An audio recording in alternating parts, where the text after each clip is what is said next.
யாருப்பா நீங்க? பொண்ணு கேட்டு வந்திருக்கிறோம். பொண்ணா? ஆமாம் என் வீட்டில் பொண்ணு கிடையாதுங்க சார். இல்லை மேட்ரிமோனில் பார்த்தோம். பொண்ணு ஃபோட்டோ பாருங்க, இந்த அட்ரஸ் தான் கொடுத்துருக்குறாங்க.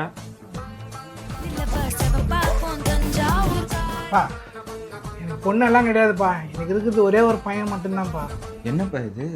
தெரியலையாப்பா. சரி இருங்க, எதுக்கும் என் பையனுக்கு ஒரு ஃபோன் மட்டும் பண்ணி கேட்டுக்கிட்டா. கேட்டுங்க.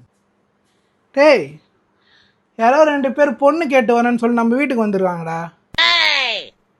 அப்படியா? சரி சரி, நீ சீக்கிரம் கிளம்பி வா.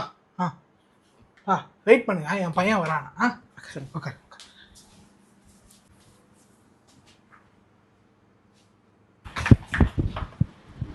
வந்துட்டீங்களா?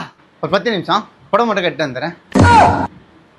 பா டேய், என்னடா இது? எனக்கு வேற வழி தெரிலப்பா. 90s கிட்டா பிறந்துட்டேன்ப்பா. இது வரைக்குமே எனக்கு ஒரு பொண்ணு கூட கிடைக்கலப்பா. ஜெமினின்னு ஒரு ஆப்பில் என் ஃபோட்டோ போட்டு பார்த்தேன்ப்பா. பொண்ணு மாதிரி அவ்வளோ லட்சணமாக இருக்கேன்ப்பா. அதான் நான் ஒரு பொண்ணா மாதிரி ஒரு பையனை கட்டிக்கலான்னு முடிவு எடுத்துட்டேன்ப்பா. இல்லை பரவாயில்ல, நீங்கள் புடவை கட்டிட்டு வாங்க, நான் பார்த்துட்டு சொல்கிறேன். டேய், அவனும் உன்ன மாதிரி ஒரு ஆம்பளை தான்டா. அங்கிள், நானும் 90 கிட்ஸ் தான் அங்கிள். என் கஷ்டத்தை கொஞ்சம் புரிஞ்சுக்கிங்க அங்கிள். ஐயோ அப்பா, பாத்தியா இந்த காலத்து பசங்களாம் எப்படி இருக்கானுங்கன்னு?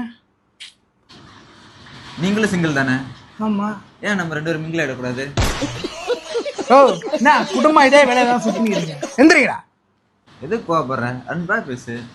ஏய் எந்திரி.